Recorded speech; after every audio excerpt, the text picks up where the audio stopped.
Hello, everyone. It's that time for the JMOR Tech Talk show, where we answer questions about technology, explain the way they should work, and why they don't sometimes. And now here's your host, John C. Morley. Hey, everybody. Welcome once again to the JMOR Tech Talk show. We have got another great show for you tonight.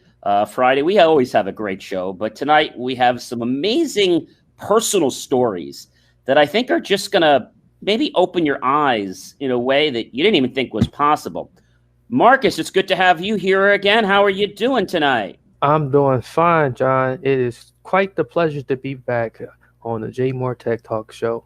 It's always a pleasure to have you with me and giving such great commentary. We had some great comments the other day saying, "Who's that wonderful gentleman?" I said, "That's Marcus Hart." I said, "He's my co-host, and he does an amazing job." They said, "You just have that right knack, that just that right gift to be able to just compliment things," which really does take a gift. So you're a great co-host. Thank you so much, Marcus.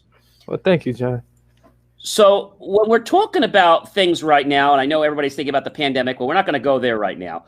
But India is supposed to review their new IT Act. The central government has started international discussions to revamp the 2 decades and old Information Technology Act. Top officials said that the massive shifts in technology will call for changes in the regulatory frameworks. This is going to be pretty big, Marcus, and I'm guessing it's going to cost some bucks, too. Anything that comes with regulatory changes always ends up in some dollar increase. So expect it.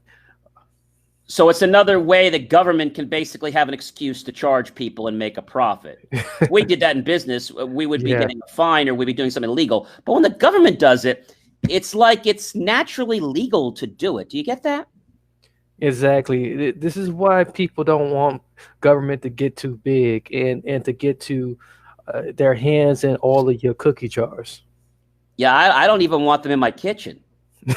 That's a good one, John. I like it. So I know that this is going to cause a lot of challenges, not only for them, but I'm sure for the United States, because if the United States does a lot of business with overseas, I'm sure we're going to have to comply with these new changes. This is what people were kind of cautioning about, shipping your business overseas and trying to grow large and people call them, I guess they thought they was getting away with it, but now it's just your karma. Exactly. And they were talking, about the GDPR and the General Data Protection Regulation, which has been in effect for a while, since May 25th, 2018. And companies in the United States were just starting to wake up to that this year and the later part of last year, 2020, that if you did business with a company and they had a international presence, well, then that company had to be GDPR compliant. It was funny how they snuck that in, and that cost companies not just thousands, but millions of dollars, Marcus. Exactly. And this is not going to change. And being that this is India we're talking about, India is a huge threat when we're talking economics here. When we're talking about in terms of the battles of the superpowers, they're going to be in that conversation very close here. Yeah, I think they're going to be very concerned, but I think they're going to dictate pretty much the way things go. Now, I know a while back it was speculated by our House and the president saying that we're going to be manufacturing everything in the United States. What do you think about that? I mean, I think it's great, but is it really feasible immediately?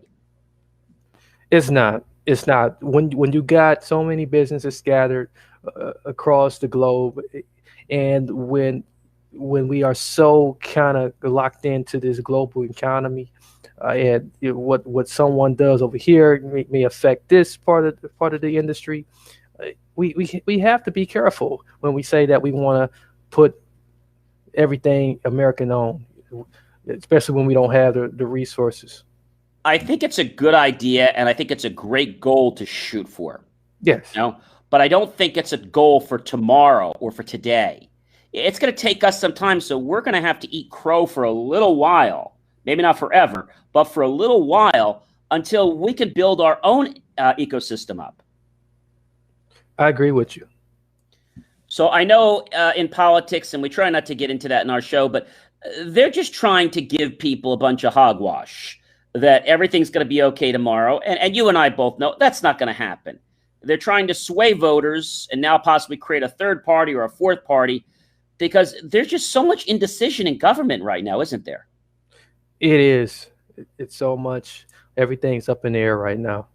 And not to get into politics, but the fact that they had a motion before to be passed to have past President Trump impeached for the second time, the Republicans actually declined that at the Senate level. So that's really sending a message, isn't it? That's telling me that they're already planning or setting the wheels in motion to bring him back in a couple years. Talk about trying to take a tough pickle out of the jar. You just leave it right there in the jar, and I think that's what they decided to do on this move. The Republicans already had their trump card ready. I think the problem was, Marcus, that I don't know all their personal business, but who knows what would have happened if they did that. You know, maybe there might have been some deals that weren't discussed publicly, and who knows what could have happened to relatives, friends. Nothing to their lives, but I'm sure things could have been made hard for them, and that might have been because of the Trump administration. I don't know, but we don't know what private deals were set. And I just feel that that was really the reason to why they didn't do it. It wasn't because of the party. It wasn't because they didn't want to impeach him. There's more to this, Marcus, I really believe. You might just be on to something, and it's just something that we just can't quite put our finger on. And hopefully we might get the news sooner than later and not be surprised. So I think, again, the word I like to use, Marcus, is we have to be cognizant or aware of what's going on, right? We can't walk around with our eyes closed all day long. We're already doing that now, John. So.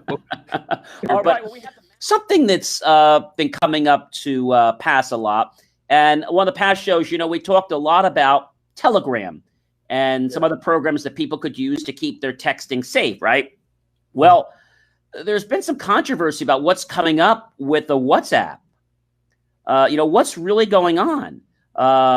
You know, internal discussions are on with the IT ministry over implications of the recent move by the Facebook-owned messaging platform. You know, what's going on? Who's really controlling the data? And WhatsApp, which has over 400 million users, get this, Marcus, in India. Oh, wow. Counts the country among its biggest markets globally. That tells me that whatever India does, that's why this is so imperative. People say, well, what does it matter what India does? It matters. It does. They've got one of the largest bases for this WhatsApp. And what if our data from the United States started, I don't know, just slowly meandering over there? And then it being used for things that may not be so ethical. And other sources are saying that the WhatsApp policy of the update has to be evaluated in the context of the current legal framework. Now, that sounds like a lot of legal mumbo jumbo. The glass isn't crystal when we look at it, not at all. And when Facebook is the parent, who's to really say that your private messages is really end-to-end encryption like they say it is? I don't trust it. And you know, the IT ministry and what they're trying to do, and they're just saying right now that the decision right now, it's really nothing has been made. And the development comes, you know, from the raging debate over the WhatsApp controversy about its new terms of service and privacy policy around how it processes user data, and it partners its data with Facebook to offer integration across social media giants' products platforms. That's really the big kahuna right there, Marcus. It is. But I like the fact that you brought to our attention in a past episode of just the different options we got besides WhatsApp. And I got to pose the question to you again, and maybe many of the fans out there are wondering too, is this a good time to start looking out for more of those STIP mode startups? So, you know, I think a lot of them are going to come out, especially when we get more into the Internet of Things. But I think we have to be cautious, because the thing about like Telegram, they're not a for-profit company. So when you think of something like this, I mean, I always get leery, Marcus, because, even things like, Clubhouse isn't turning a profit yet. Right. But you have to ask yourself, so why is Telegram formed? If Telegram's not a profit company, why did they form it? Exactly. That just goes, it does not generate revenue as it stands right now, with the current agreement, keeping the company free of influence of any money. This is as of September 2019. Funding is 100% privately generated by Mr. Pavel Durov. Now, this gentleman, this is what's interesting. Why would somebody like him do this and privately fund this? He is a Russian entrepreneur who is best known for being the founder of social networking sites and later Telegram. So is he using Instagram to be an incubator for something else? I don't think he's going to compromise security, but I just feel that this isn't going to be free forever. There might be a limit, or he might be trying to build his own new social platform. And this might just be tests on how to get it to work. Regardless of the fact that you look at it, there's got to be some long game plan that's soon to be revealed. And if we had to take a basketball and spin it on our fingers, we know just how hard that is, but we can predict how many times it's going to spin around after a while. Exactly. And they're building up this thing called Respect Your Users. And the Telegram founder, Pavel Durov, slams that he says he's happy to save Facebook tens of thousands of millions of dollars and give away their secrets for free. Something just doesn't seem copacetic there, Marcus. I don't know. I cannot put my finger on it, but I would be really leery. And like I said, Telegram doesn't pay for channels or groups itself. There's no monetization program inside it. However, Telegram is one of the main and important parts of marketing or business itself. So people make thousands of dollars per month by selling their products, services, or ads. So it sounds to me like, and I could be wrong, they built Telegram to be a platform very similar to PayPal, because there's like a free version of PayPal. I feel like they built this platform as a conduit to allow communication and eventually, Marcus, to allow payment. I think we're going to see in the next year that Telegram is going to start being able to connect to your bank account. I don't know if I'm going to jump on board with that. No, I don't see myself doing that either. And if you know anything about open platforms like that, you would know that that's a playground for bad actors to just pride themselves onto your yard and get to jumping with the rope that you were jumping with. Yeah, and pretty soon they're going to become a chameleon and they're going to blend in with the grass that you have, and you're not even going to know they're on your lawn. Exactly. So I think we've gotta keep our nose to the ground and just kind of be mindful of what's going on. And now here's something also that I want to bring to your attention. And I quote, law enforcement agencies cannot make any sense of the Telegram data they receive from the ISPs because they don't have the encryption keys to Telegram. The use of bots ensures that the identity of the user is not revealed. So it gets difficult, if not impossible, to trace who is promoting any type of, i.e. child pornography, terrorism, or anything else that may be considered bad or illegal or harmful to society. How about that? Sounds pretty ironclad.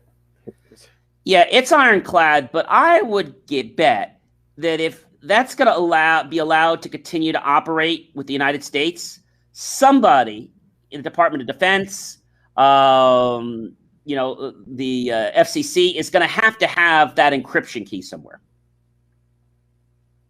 Just like we all know, Apple's encrypted. Right. But if you forget something, they can't help you. But let's just go if push comes to shove. I bet any billions of dollars in the world, push to shove, that Apple could get any message. Now, they said they can't, but I don't believe them. There's a back door in there. Now, they're not being mischievous and using it, but if the turn of Apple ever changed, we have to be mindful of who has the key to that, because I believe there's a back door into that data. Yeah, it has to. It's not like they're making these things and then they say set it and forget it.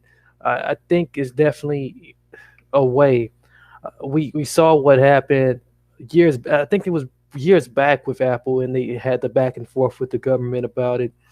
So they're not really fooling anybody, and I don't think Telegram is fooling anybody either.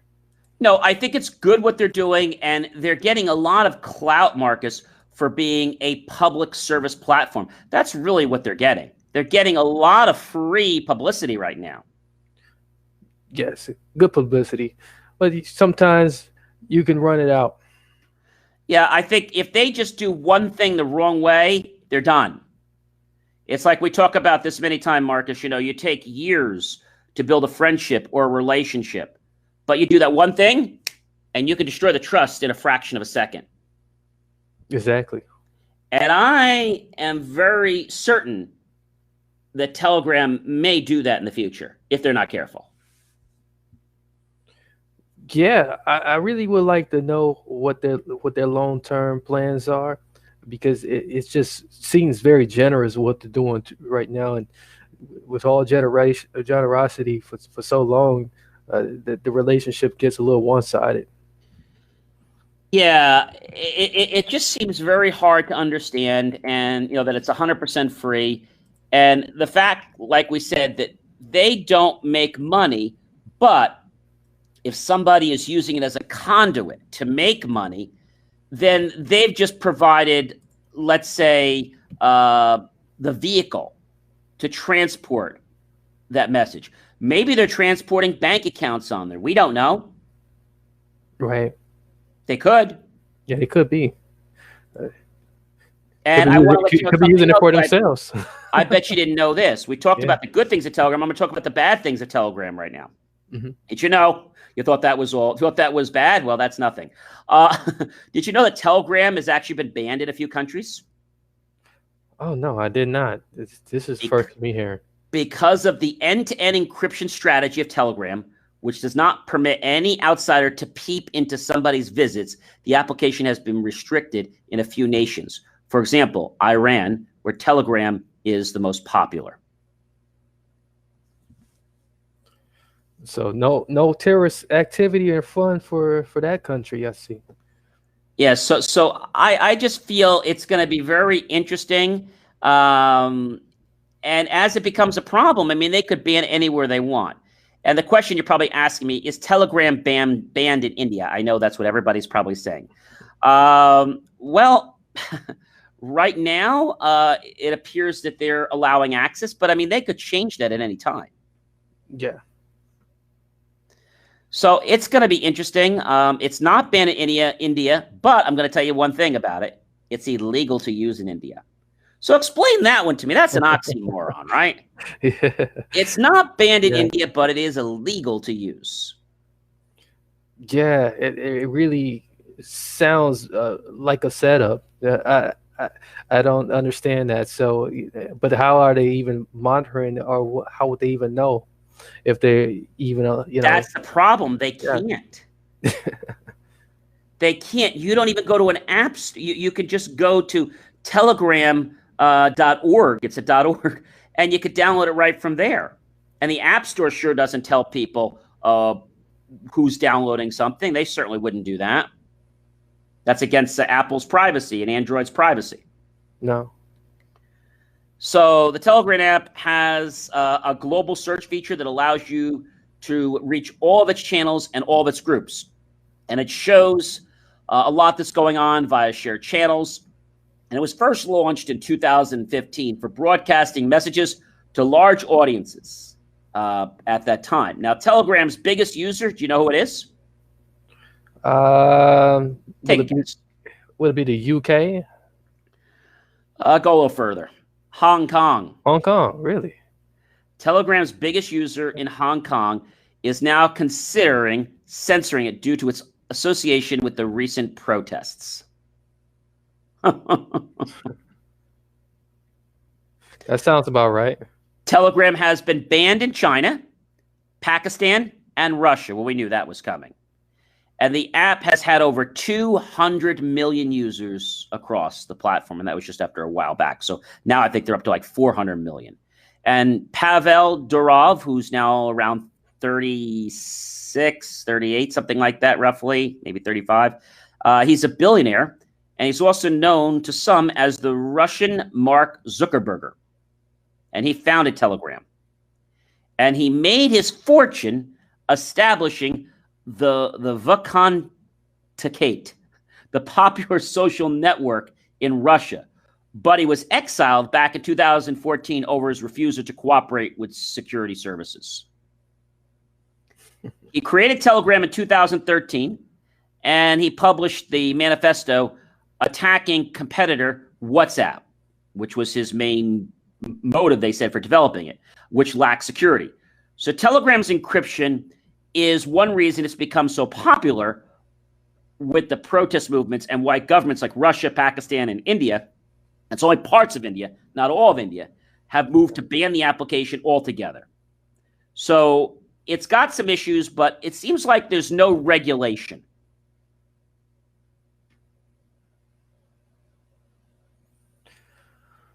This right here is going to require some type of another nonprofit oversight. You took the words out of my mouth. Just like we had the W3Cs and other associations to come up with security standards, we're going to need one for Internet of Things. I think we're going to need one for communication, messaging communication. And that might be part of the Internet of Things, because the Internet of Things, the real issue of the Internet of Things is communication, security, governance, and who has access to that data, and are we logging and controlling the data? So I think it's all going to be under that same. Yeah, this fits right in there, and that it's going to be a problem. I don't think users going to be 100% safe on here with just the content that they may get exposed to, and then you get dropped with some kiddie porn, and it's not even yours because of these open channels, and then you get busted for it, and before you know it, it gets all nasty. It's gonna be a problem, but it's gonna be a problem. But on other notes, we'll leave that here for tonight. There's been some rumor that Apple is launching a virtual reality set soon. So this product is not aimed at the mass market, Apple insiders, because the product will cost more than $300 to $900 estimated price tag of the commercial virtual reality headsets. Example like Facebook, Pico, Sony, etc. And it's meant to leverage the company's most advanced chips and display tech. Apple's VR headset could run as high as, are you listening? $6,000. Oh, wow. So you buy yourself a brand, as high as the Mac Pro desktop. Yeah. So upon a projected 2023 launch, so we got a couple years yet, and I quote, Bloomberg writes that Apple might only go to 180,000 units a year, a far cry from Apple's typical product volumes that run in the tens of millions, like their phones and other devices. That's interesting, isn't it? That is. Mark was trying to do that for a while. I don't know what happened to him, but he was trying to do something with virtual reality with Facebook, but it seemed like that sizzled, didn't it? It was like he made this big thing and then it kind of like just fizzled out. Yeah, you hear nothing more about it. And, I don't know if Apple's trying to get their ducks in a row and get the most advanced technology they can get for this thing and just jam it in there. And that's why the ticket price is so high. I know the R&D for any virtual reality is not going to be inexpensive. And I think when Mark was working on this, there were two issues. One, there was a cost issue. People didn't want to pay it. And the second was he really didn't have a network of developers, because let's face it, he wasn't going to develop enough applications. What were we going to do? Have a Facebook application with virtual reality? What the heck's that going to do for us? right? So he didn't have the things needed to make this a success. Apple has developers, and I wouldn't be a bit surprised if some of the developers already, they make people sign non-disclosures. And we talked about this on other shows, how one company lost a big deal with Apple because they opened their mouth and they found out about it. So I believe that they probably have a good portion of Apple developers that are starting to work on VR deployment right as we speak, programs. And I think that's why this is leaked to the media, that somebody found out that they were developing these things. I don't think it was because we learned it from Apple. I think we heard that maybe a developer was doing something. And we're like, huh, who's it for? Apple. And they just put one and one together.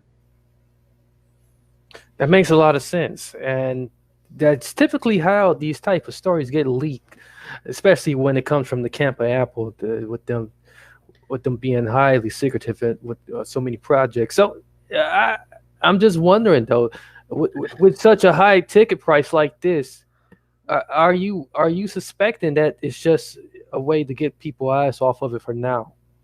I think what it really is being done for is a couple things, Marcus. One, we know that developing for virtual reality is not inexpensive, as we said. Yes. And I believe that this price, however they're going to sell X number, is going to basically pay for initial R&D and put money into being able to lower the cost on the device. Because their big expense is R&D and also the manufacturing of these VR headsets. They have to get enough volume. Same problem we had when we talked about remember the hands that had the skin on them that allowed you to feel the game and it would sense things. So when you touch things in the game, it would actually compress your hand. You could even feel moisture and stuff like that. Now, the biggest problem they had was they didn't have a source that could make the skin, which is why that glove was so expensive, if you remember. Mm-hmm. So they're doing this because, virtual reality, augmented reality, and I believe it's also going to tie into the new Apple self-driving car project. Yeah, that'd be great. That's where I believe they're doing this, because they're not doing this so people can go play video games. Apple's got bigger things to do than make video games. Yeah, they're doing this for a real cash cow. Yeah, there's definitely some huge opportunity in this that's outside of just the gaming world. As much as people can just only tunnel vision down the tunnel and look at gaming, there's so much other possibilities with this, and I think you're hitting the point right on the head with this one. Yeah, it's gonna be interesting, but they never really share the truth about things. But whenever they do stuff in the beginning, like let's take Wi-Fi for example, I buy a high-end Wi-Fi router for home that's a Wi-Fi 6. It's almost $1,000. That router in a couple of years is going to drop $300-$400, and then go a little bit further down the road when the next one is coming out. That same router is not even worth $200.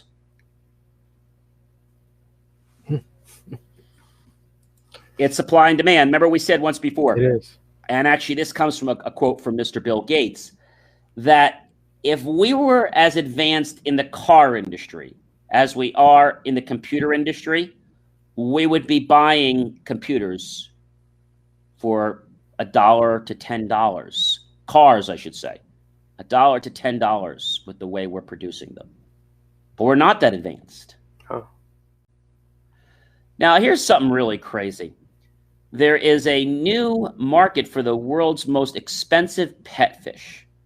Now, some of these fish are endangered Asian arowanas. And how much do you think this fish goes for? Beautiful little purple fish. I would imagine that fish is going to be similar to buying any other exotic animal. So let's give her 10 grand. All right. Can you multiply that times 30? Oh man. $300,000 is what the starting auction price is. Oh, this is crazy. So it's nuts. And people, federal agents are pulling over in unmarked cars people that have these fish. And it's just amazing what's going on. But really, people are saying this is a status symbol. You know, when we think about just what people with money would do, just to have that thing that say, "Hey, look at me." It can become sickening sometimes. But And is it really worth $300,000? I could probably think of some other things to do with $300,000. You probably could too. yeah, I can eat a couple of those fish that are. I can, You could buy two medium end Teslas for $100,000 a piece. yeah, or my own fish market. Yeah, you could start your own business and start breeding fish. Yeah, that's a good one. But it's going to be interesting what happens. And the arowana was brought by Indonesian President Susilo Bambang. I'm going to kill his last name. Yud Hoyono at a piece of 200 rupees or 20,000 US dollars. And it swims during an exhibition in the Jakarta in 2008. So that was the low end price. But the $300,000 fish started to get up in price in the mid-1980s. And I guess it's because of supply and demand, Marcus. I guess that's what it's about. Yeah, it's definitely one of those things that if you don't have it, you're not in the end. But here's the interesting thing. A lot of the companies that are selling these, they do around $3 million in US dollars in annual revenue. Oh, wow. Their average fish sale is $3,000 per fish. I guess they're all not buying that expensive fish. So again, that's going to be interesting. But I just thought that was something to share with everyone. That would you go out there and go buy a $300,000 fish? Oh, I might think twice before I do that. How about you? Yeah, I'm gonna say it's real fishy. There's something fishy about the whole price. Yeah. Well, it's all about the supply and the demand, Marcus. That's really, I think, what it's coming down to. It absolutely is. And when you can play with that, you can get people to spend people who got the money at least to spend on things like this, and it's just ridiculous. It's something you might find in a doctor's office, right? Yeah. And I know I went to a previous dentist a while back, and he had a fish in that tank. And I went to the store, and I was just curious because I just thought it was so beautiful. And that one fish, he paid $6,000 for. It was like a rainbow fish. Oh, wow. So I get something like that, okay? Yeah. But not $300,000 for a fish. Yeah, well, either price, I'm going to have to back out of that deal. So a lot's happening. Lots happening with stuff on Twitter and things like that. But Twitter is now planning to decentralize social media, as per Jack Dorsey. He said he's committed to decentralization, and everyone's asking, how do we know? Well, for one, his Twitter bio only says one thing: Bitcoin. That's got me silent. It's just like when you see someone just put the hashtag, Black Lives Matter. Does it really mean that that you're going to be following through on what you're saying? Or they just because they want to get the traffic. Exactly. So we already know Jack has been in hot water with the government already, and he's been got subpoenaed earlier last year. Well, late last year. We talked about that on the previous episode. Yep. So now that his fan base is kind of turning on him, I guess it would make sense to put hashtag Bitcoin to kind of get people riled up. So then he started an initiative called Blue Sky to create a decentralized web protocol for social networks. It's very similar to if we were to decentralize internet messaging protocols like IMAP, which are used by different email providers like Yahoo, Google, Gmail, and Outlook to let you send and receive emails. I just don't see the point, really. Yeah. It seems like he's trying to get a certain audience, and without centralized modernization, hate speech can run wild, they're saying. So the question I have is, I get that we may have to censor things if they're going to cause a problem to someone's safety. I get that. And we never should say anything against somebody or, put bad comments about them or harm them in any way. We shouldn't do that. But to block people's thoughts that are not really about, an attack on somebody, because that's what a lot of times these things are in politics. Mm-hmm. It was clear after Trump's ban that anyone can instantly lose their bullhorn. And on that Wednesday, China's U.S. Embassy Twitter account was locked for comments regarding its Uyghur population. So it really makes you think, Marcus, are they doing it for everyone or are they being selective? It's like if there's a rule for you and me, but now another kid comes down the street and, it doesn't apply to him. Well, wait a minute. Why doesn't it apply to him? Well, it just doesn't apply to him, but it applies to everyone else. Well, why? Well, because I said so.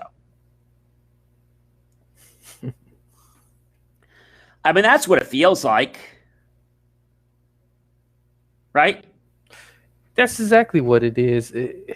It reminds me of being in high school when you go tell the teacher, hey, he was doing it. How come you didn't do it to him? And then the teachers tell you, because I said so. so yeah, it was like if there was a pet in the classroom, the pet was protected. Right. So I don't know. So we'll have to see what's going on with that. But I think it's completely a ploy what he's doing. I think there is no validity in the concept of him honestly trying to decentralize social networks. Yeah, I say to that, wake me up when he does it. Yeah, it's going to be a while. Okay. And vaccinations all across the country, unless people are 65 or older, they're able to get them now. And it's still a choice for people, whether they want to get the vaccination, not get it. And they're saying right now 50% of the population wants to get it and 50% doesn't. But I don't think they have the right, Marcus, to be able to, force somebody to do it and then prevent them from not flying or going on a cruise. It's unclear to me to whether they're going to be successful in that. What do you think? They're not going to be. There's going to be so many people going underneath the radar. There's going to be people getting turned around and then getting upset because they got turned around. But then they're trying to put apps out, but that's going to go against people's privacy. They're now in some parts of California issuing cards to show that you've been vaccinated. Just another card to lose. Well, that's right. But now they want to make it so it can go on your phone, be part of your Apple Wallet. Oh, and what else is going to be allowed? I know. I think this is so ridiculous. But in bringing this all up with vaccinations, vaccination passports, they're a complete disaster, Marcus. Nearly 150 years after the CDC gave students proof of vaccination cards to return to school and because of smallpox outbreak, they're using the same playbook now. And this is going to be a big tech mess to clean up, is what I think. Around the globe, teams are working on COVID vaccines, verification programs, so we can go back to all the crowded spaces so that we dearly miss. But here's the issue, Marcus. There is no benchmark. There is no standard for developers, manufacturers to use when designing a COVID passport. They're going to be trying to stick all different kinds in your face, and the question is going to be which one is going to be the most HIPAA compliant, the most Exactly. Data protected. So the government now is deciding to take matters in their own hands. Isn't that wonderful? I know I say Yeah, that we one. can trust them, huh? I'm going to believe them like I'll hold my breath for them waiting. The LA County vaccinated residents gets physical CDC cards as well as digital cards for their mobile wallets, just like I was telling you. And people in China are using a symptom checking app to access hotels and subway to say whether you're clean or whether you're infected. And they actually can know if they get too close to somebody by seeing the color indication of whether they're a red or a green or a mark on the screen. Sounds like a movie. I know, but things in China are like that. The European Union is looking at a vaccine certification plan. Oh, that's going to be interesting. I mean, it sounds like they're kind of touching the issue, but really, they're not making any headway. And it's ultimately going to fall back on big companies. And they're saying now that if a company requires you to have a vaccine, you can't go back to work. So now, well, what do? Do you collect unemployment because you can't go back to work because you can't get the vaccine? That's going to be a big mess. Yeah. There's going to be so much more money lost in just the development of this and getting this right. I think the real magic is that there are no shortages of any challenges that they're going to face today and in the future. And if we don't come together, Marcus, as a society, I see us having big problems. This is just a minor blip on the radar. There's definitely some challenges along the way. It's going to be quite the bit of the doozy, trying to get the laws together, trying to understand, how the platform works, and then the training you have to do, the people who's handling the technology. It's going to be it's gonna be fun. So now that we have our new president in office, President Biden. How is he going to handle tech differently? And there's a lot of questions around this. President Biden, I believe, has his hands full, and not just today, but in the coming years. The Facebook and the Google are already facing the antitrust action lawsuits. The Justice Department outgoing antitrust chief supported House Democrats' proposal to disallow any company with a 50% market share from making an acquisition in the same industry. The Section 230 that both major the U.S. parties want changes to the decades-old Section 230, which provides tech companies with liability protection for content on their platforms. Remember I told you that was coming? They want to do that. And it's for different reasons, though. So the Democrats want the companies to moderate the platform or be held liable. The Republicans want to penalize companies for censoring content. Can we all just get on board and come together as a country? There's a way to do both of this, and have both what they're asking for and what they want are reasonable wants. Mm-hmm. But you just can't have one without the other. No, I think it has to be put together in a way very modest way. Is a compromise. Yes. And now Biden has said that Section 230 should be revoked. Twitter and Facebook have said they want it updated too. So we may just see some changes that might be detrimental to not the companies that have been around for a while, but the new startups. That's been a big conversation since the beginning of when the talk started to brim up again.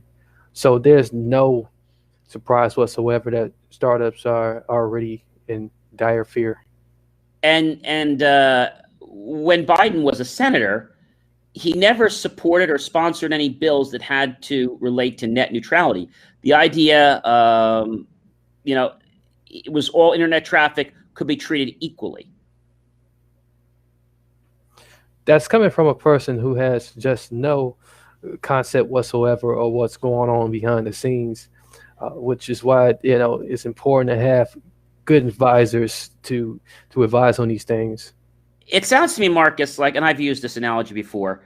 So you're going to go to your surgeon or you're going to go to your barber to get something removed from your face, or to have a tooth extracted. You're just going to go to your barber. Now, I know that was very common 100 years ago. That's where the red came from on the barber pole. I'm not sure if many people knew that, but that red came from the blood that actually would come out because they actually did pull teeth many years ago. Yeah. So that's an interesting little trivia fact. But a lot's going to change, and the China trade war, Biden will also have to decide what to do with the executive orders on TikTok and bans on various Chinese apps. What's he going to do? Whew, you know, we know that this was definitely going to be a big ticket. Yeah, everybody loves their TikTok, and no one wants to see it go bye-bye. So I think there's going to be a huge, big pressure on him to get rid of those executive orders altogether. But I have a question when we think about Clubhouse, and that's new. Are they going down the same paths? Because not too long ago, they were saying that they're not even moderating the rooms for content. Now, I get that it's uncensored. I get it. But I'll tell you something. There's nothing from keeping a child out of Clubhouse. No, it's not. And There's no age. There's no age protection. It didn't ask for my age or validation for my birth date or anything. Nothing. Oh, well. Guess so. Here we are again. The technology's here, but we haven't thought through the logical issues that could potentially cause risk and responsibility. As we've said before, Marcus, there's no governance. No. Everyone's out to make the fast buck. It's not nice to say, but they're out to make the fast buck. And they say, oh, well, let somebody else worry about that. I hear you, but I don't think that's the proper way to handle this. Because somebody is going to have to deal with this. Right? It's either going to be they're going to have to deal with it, or they're going to have to embrace the consequences of not dealing with it. What are they going to do? Sweep it under the rug for another 100 years? They can't really do that. No, they really can't. So just prepare yourself for just the outrage that's going to come behind the consequences. So there's a new growth happening, Marcus, and it's in cobots. That's right. I didn't say robots. I said cobots. You ever heard of a cobot before? Oh, this is the first I heard of it. This sounds very interesting. Okay, I thought you'd find it. So robots can basically exist in a 2D or 3D world. Cobots exist in a 4D world. So you're probably saying, okay, so what the heck is a cobot? Great question. So it's an augmented intelligence approach to physical robots, or they call bots. And the industrial robots that might come to mind when you think of physical bots operating in a 4D environment, such as when we need to separate humans to be safe in a certain environment. They're also coined the term collaborative robots, and they're known by shorthand as cobots. And they're meant to operate in conjunction with and to use proximity to humans to perform their tasks. So let me give you an example. We all know that in the pharmaceutical industry, there's a couple ways they can, sterilize. They can use an autoclave. Some of them use, radiation, very dangerous radiation at that, and they use the rods. Well, that's nothing that a human should ever be part of, right, or even close to. So now you could put a cobot there and handle that task in an unsafe environment, while keeping the human way far away from that environment. That's very interesting. So the first example actually came in the 1990s when General Motors Robotics Center was put in, where humans would provide the power to make the machines to move, while the cobots would provide the control and the steering to place objects with precision. And this way, humans were kept safe because they controlled the power of the robots, while all the gaining on the advantages, the assistive capabilities, and getting to the actual nitty-gritty of the work was being done by the cobot. So in many ways, a cobot is the hardware version of an augmented intelligence robot experience. So we know what artificial intelligence was. We talked about that before, but it's a robot that can use its sensors and use the artificial intelligence world, and it may even be able to learn. So I think a lot's going to happen. We're going to see that a lot of equipment out there that's being manufactured now can be manufactured in a much faster, but more of a safer way. Just being able to handle sterilization for rods in a pharmaceutical plant is something that takes a lot of time and effort. And several years ago, I was sitting waiting for a bus, and there was a gentleman, and he told me what he was making. And I think he was making something like, I'm going to guess, if I had to guess, he probably was making something like $50,000. I believe it was $50,000. I think it was 55, 420. It was almost $50,000 a week. Oh wow! Now that sounds pretty good, right? Yeah, that sounds. Hey, that's not So bad at all. and there's taxes, I'm sure, taken out of that, but Yeah. that was his gross. So I asked him, and he wasn't really with the program, and I was just trying to talk with him and learn about his job, and he didn't seem very happy. And I said, I know it's none of my business. I said, I'm just curious. You shared with me what you get paid. Can I ask you what you do? Oh, yeah. What I do is really easy. It doesn't really take much skill. So I was really intrigued. The bus was almost here. And we'll call him Brian for argument's sake. And I said, Brian, so how long have you been doing this? Oh, I've been doing this for 6 years. He says, but I really want to leave now because I want to leave before something happens because I want to have a family. And I said, I'm not understanding. What do you do? He says, well, I work for a pharmaceutical company. It still didn't click with me. And then he told me he worked in the sterilization department. Okay, so I still didn't find it yet. And he says, I work with these rods. And then he told me what these rods were, which are these very dangerous rods that come from the earth and have radiation on them. And so, when you think about something like this, I said to him, how long have you been doing it? And he says, oh, a while. He says, but my brain's starting to go. And he says, I get paid a lot of money. He says, but the problem is, he says, I'm basically killing myself. I said, well, you should do something. He says, nah, I can't do anything. He says, they pay me a lot of money. But unfortunately, I had to sign a release that if anything happens to me or my family, I can never go after them because I chose to work here.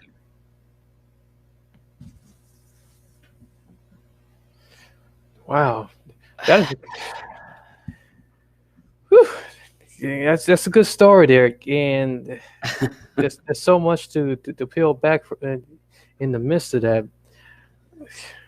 But the light of the story, I want you to understand, is that now that we have these cobots, they can do things. So if you need to do like maybe a fumigation of a home, or you need to do stuff that could be potentially harmful to pets or to people, you have another device to do it. There was a time when they thought one of the buildings that we were working in had bombs in it.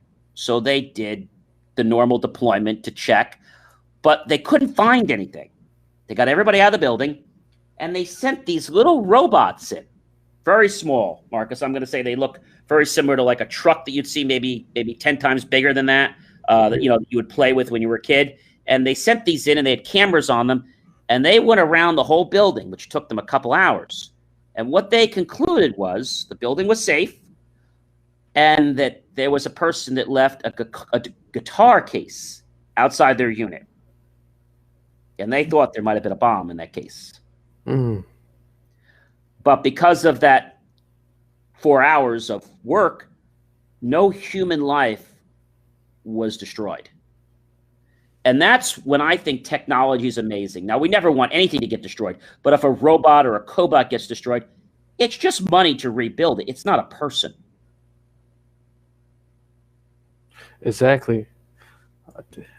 That's a beautiful touch to what to the true power and essence of good use of technology, especially these cobots that they are called, and would definitely like to see more of these, and as they can be very helpful to some of the things that just occur in our daily life here.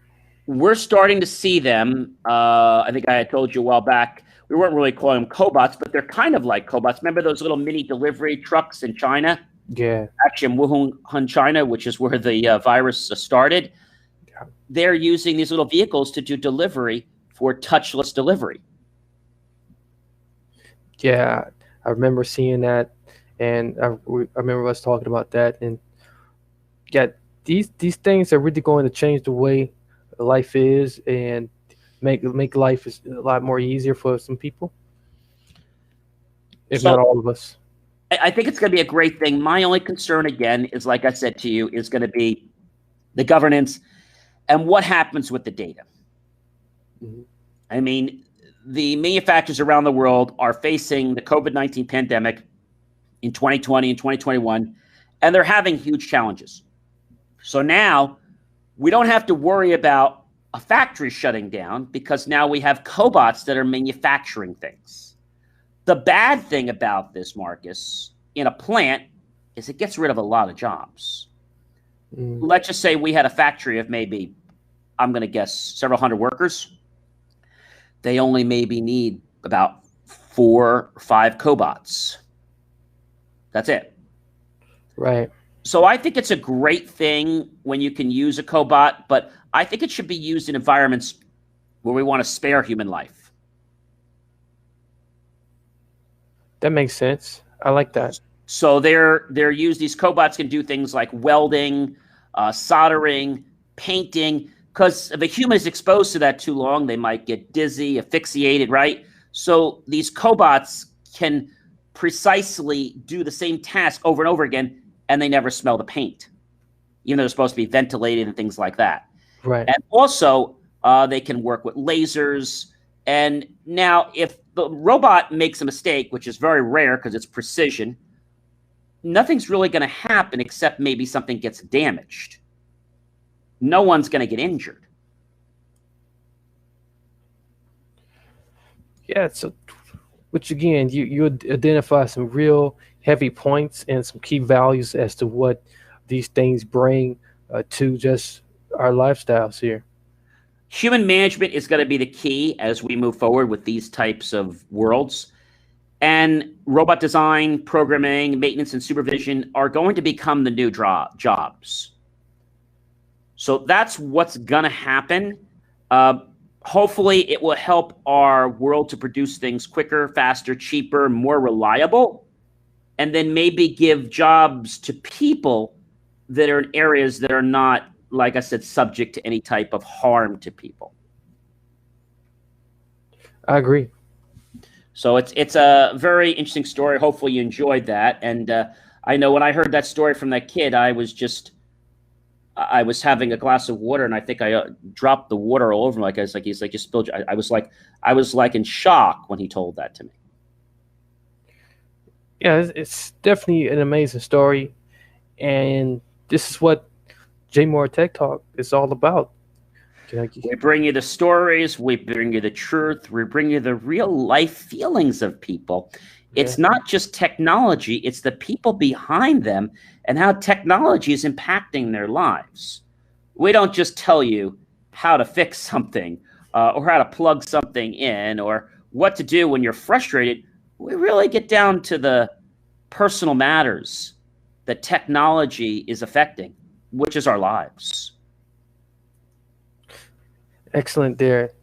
And boy, I feel like I have grown a lot, just in the amount of value, that I get every week with you. So I know the audience is really appreciating this. Well, I love doing it. This is my passion. I love being here with you, Marcus, and being here with our wonderful audience that keeps growing and expanding every week. I feel so privileged to be able to do this and to not only share knowledge, but, I learn when I do this because when we do research and we pick different stories, Even though I'm knowledgeable in this field, I find that I'm always learning something more every time I report on something, Marcus. So this is an amazing growing point for me, and it just enriches my life so much. And I hope that it enriches everyone else's life as much as, me bringing these topics to you guys and learning it myself. So thinking about these type of personal stories. Okay, we got a lot of personal stories tonight. We got two more. So I hope you have the tissue box handy. Social media, right? Social media damages a teenager's mental health. A teenager's mental health is being damaged by heavy social media use.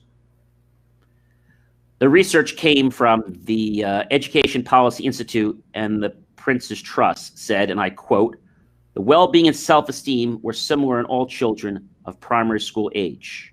Still quoting, "Boys and girls' well-being is affected at the age of 14, but girls' mental health drops more after that, it is found. A lack of exercise is another contributing factor, exacerbating by the pandemic," the study said. According to the research, and again, I'm still quoting, 1 in 3 girls was unhappy with their personal appearance by the age of 14, compared with the 1 in 7 at the end of primary school. The number of young people with probable mental illness has risen to 1 in 6, up from 1 in 9 in 2017. Boys in the bottom set at primary school had lower self-esteem at 14 than that of their peers. The well-being of both genders fell during adolescence, with girls experiencing a greater decline, the report had said. Still quoting, "However, it is recognized that girls' self-esteem and well-being stabilizes as they move into their late teens, whereas it continues to drop for boys." And the problem is that people are getting so hooked. I don't want to say on technology, but they're getting so hooked on social media that it's like they can't take a second breath. And to hear that teenagers' mental health is being damaged, that is so sad, Marcus. That is, it's really a bad case here of just what, oh my God, it's what we feared a long time ago, Mm-hmm.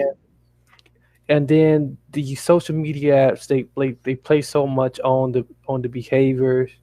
They study the behaviors of the user, and originally, they don't care who it is behind behind the app.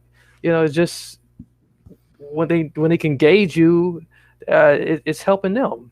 But on the other side of that, there's someone who needs even more help after they have walked away and been a vacuum for just A long time, right? a long time, just sucking it all out of them.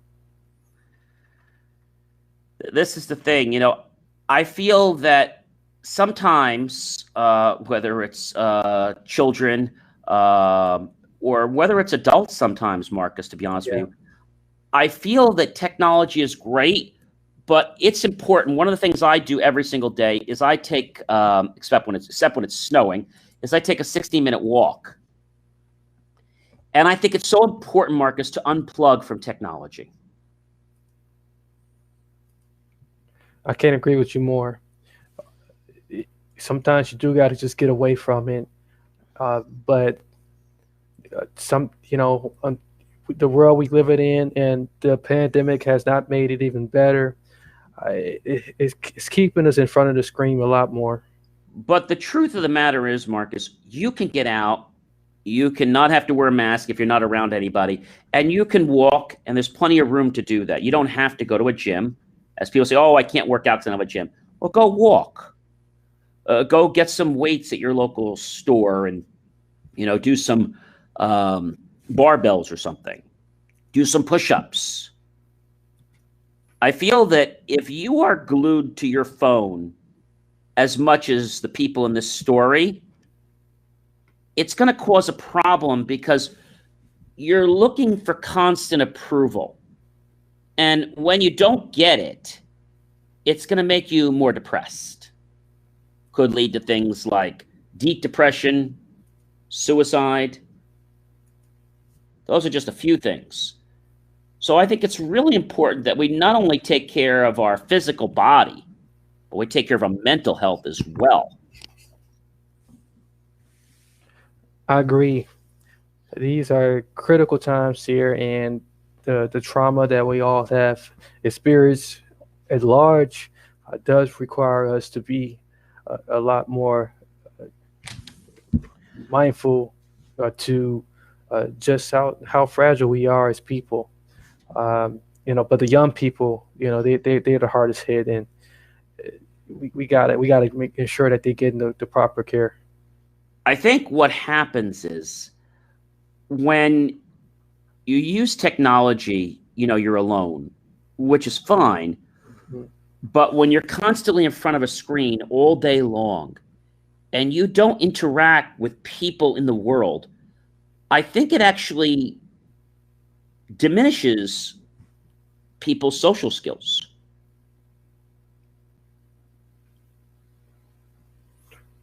I agree with that. That's a huge point you raised there. And so we're going to have to figure out, how do we get these kids to foster these important skills that they're being cut off from? Well, Nickelodeon does something which is quite remarkable, and I think it's for all ages, not just for teens. It's called, I think it's called Get Outside Day or something. And basically, what happens is, they call it National Get Outs. That's actually what it's called, National Get Outside Day. That's what they call it. And I believe it's on September 29th. And there's a time. I forget what time they do it. They actually put a message, and it might be different in the U.S., but this is what it is. I believe it's in the United Kingdom. And when they do Get Outside Day, they actually turn off Nickelodeon. So on the screen, it says, "We're outside playing, and you should be too." Now, I think that is remarkable. And then, of course, they let you know later on that Get Outside Day is sponsored by your local. But during the whole day, they just say, get outside and play.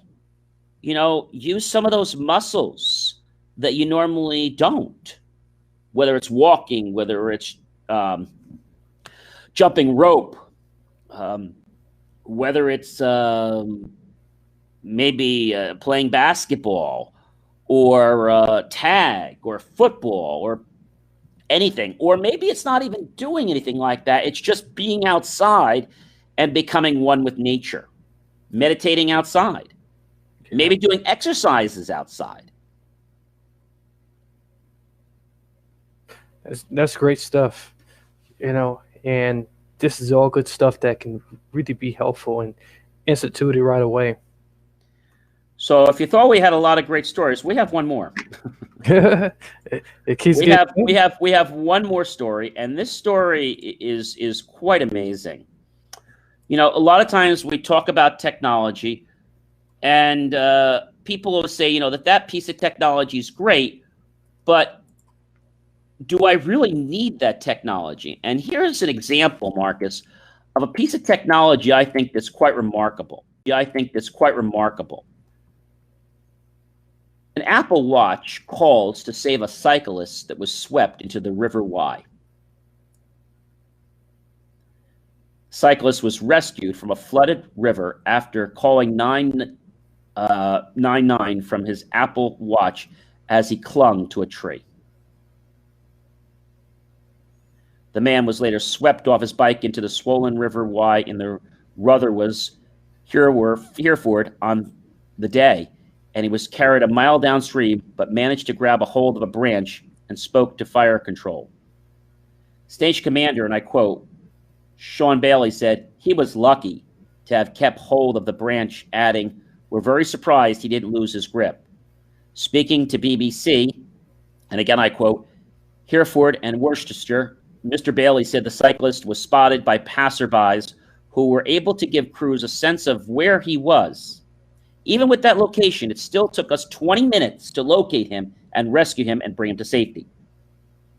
He was speaking to our fire control whilst he was clinging onto a tree via his Apple Watch, which worked wonderfully well for us to actually get him as quickly as possible. The man was rescued about 1 mile from where he went into the river, Mr. Bailey said, adding he was very quickly swept into the fast-flowing part of the river. Our guys are very well trained for this sort of event, but we can't replicate those situations, the high river levels that you get when it's in full flood. And it just goes to show you, I'm also a responder myself, and sometimes people panic, Marcus. And because of that panic, they put themselves into a spot where they really can't do anything, or they cause more problems for themselves. So I think this is a kudos to Apple, for a product that literally helped keep him safe. We don't hear too many products that do that. No, we don't. We're not getting those type of hero stories every day. Well, in this case, Apple Watch was the hero, and it just kept that man alive. Thank God. It kept him alive, but the thing about it was that, and I know this because many years ago, when I was at college, I was part of peer counseling, and you had to go through something called suicide prevention training. And the reason you needed this is that if somebody called in, you had to be able to talk with them and know what to do and know the signs if they were serious. And I remember one call that came in, we had to triage that call for several hours. I was on for several hours, but that triaged into like 3 shifts on a weekend. And just the fact that that person had someone to talk to, they didn't take any more steps. Mm-hmm. By the end of that weekend, which was several shifts, we were able to get emergency personnel out there and let the person know that, are you okay? Well, we have personnel outside. If you want to step outside, we'll be happy to help you. Would that be okay? The most important thing is you don't want to charge them, and you don't want to, insinuate they're doing something wrong. You want to just kind of talk with them and guide it. And that's not an easy thing to do. But the reason I bring this up is that in this situation with the Apple Watch, it didn't really matter what the technology was, but just something that gave a hope.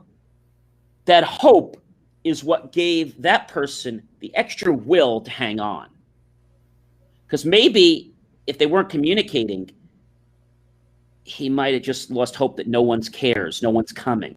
He's not going to make it. But the fact they kept talking to you, I think that extra bit really gave him everything he needed to be able to hold his composure, which is not easy to do when he's at a life-threatening situation. I'm right there with you on that. That definitely will make a world of difference. I'm glad you pointed that out and just giving us that insight, that firsthand experience that you got. That's really, really helpful. I mean, how many times have you ever known someone? This has happened to me once or twice. You ever gotten stuck in an elevator? I don't wish that on anybody, but I got stuck in an elevator. It was a brand new building, and they hadn't hooked up the emergency phone yet. I don't know how the building passed. So I'm in the elevator. I have my cell phone. I call 911. Yeah. And I let them know I'm such and such. I'm in such and such building. And I believe I'm stuck in an elevator. And she's like, you're awfully calm. I said, yeah, I'm stuck in the elevator. There's another lady here. There's a fan going. The air conditioning's on. The lights are on. I mean, we're comfortable. Just wondering if you can get us some help. And the lady next to me, she's like, you're so calm. I said, yeah, everything's going to be fine. And she's like, oh, my God. She's like, I don't know what I would do if you weren't here. I said, I didn't do anything. I said, everything. She said, no, she said, you're just so comforting. You're like so positive. I said, yeah, well, they're going to get here. They're going to help us. Everything's going to be fine. She's like, I don't believe this. She says, I would have like freaked out. I said, everything's fine. And I believe that everyone has challenges, Marcus, and we talk about this many times. Yeah. It's not whether a challenge is going to happen to you or to I. It's that how are we going to choose to respond to that challenge? Or are we going to get all uptight and be like, oh my gosh, why did this happen to me? And get so defensive. And now any little bit of energy that we have is now put forth to fight off something that we could have used to help ourselves. So if we choose to respond in a certain manner, that could be the difference, Marcus, of us living or dying. That's a diamond attitude and a good mindset to carry along. And I tell you, you just dropped some golden nuggets there that we can just, take back and take back and reinvest over and over again. So, well, I hope everyone's enjoyed this show. I know it's a little shorter than normal, but I feel the content tonight was really good. We had some really personal stories, and I hope that you're going to definitely tune in to our next week show, and I'm going to give you a little 2 cents on what that's going to be. We have Mr. Robin Elliott who will be with us, and he's a remarkable man. I've known him for a while. He's actually going to be talking to us about how to network, and he's actually all the way from Canada. So I think you're going to have a treat. We have some amazing people, including an author coming next month. So you definitely want to stay tuned because we have some great guests every single week next month. But listen, if you have an idea for a show for the JMOR Tech Talk show, just visit jmor.com. In the top, you'll see reach out. Click on the reach out to contact us. On the contact us form under web, give us your name, your information. What idea do you have for a show? Would you like to be a guest on this show? Remember that if you do ask to do that, our shows are not about sales. They're about providing value, just like we did here tonight. So if your intent is to come on and try to push a new product, you're not going to get on our show. And we've had people that have done that, and we've had to actually say, I'm sorry, but we can't take your interview. We're about providing value. So if you really want to provide value like I do and Marcus does every single week, as well as our great guests, we work hard to find you top-notch quality guests that really don't just care about themselves, but they care about you and I and the team and the world. And I think that's what it's about. And lastly, if you have a product that you'd like me to unbox, you can also go to the same site, let me know what the product is. You'd have to donate it to us, and then I would unbox it, and then we do a review, and then probably have you on the air. So I hope you've all enjoyed this show as much as I know Marcus and I have tonight. But I hope that you will remember that everything that happens in your life happens because of your attitude. Now, that doesn't mean that because something just happened to you caused it, but if you have a positive attitude, then that little blip that hits you is just going to be that. It's going to roll off your back. If you start cringing up and really getting stressed about it, well, you're going to hold that in you, and you're going to cause it to be a lot more challenging than it needs to be. So again, I hope you've enjoyed the JMOR Tech Talk show. Definitely tune in next week for Robin Elliott. And Marcus, thanks again for being a great co-host tonight. I think we had another great show, didn't we? Outstanding show, John. I definitely enjoyed it. It's always a joy to be able to talk with you. It's always a pleasure. Well, listen, you be well, everyone. Be safe. Practice social distancing. Be smart. Have fun. Live life. And be you. Thank you for tuning in to the JMOR Weekly Technology Show, where we answer your questions about how technology is supposed to work and sometimes why you have challenges getting it to work that way. For more IT support and tips, just text IT support to 888-111. That's IT support to 888-111, and you'll get tips on technology. I'll see you next week right here on the JMOR Tech Talk Show. Remember, JMOR.com. All right, well, we have the mask on our face, so put it a little higher, and then we won't be able to see. Yeah, that's exactly what's going to happen. But there's a lot happening, including, revamps of the way policies can be done. And we'll talk about that a little later. But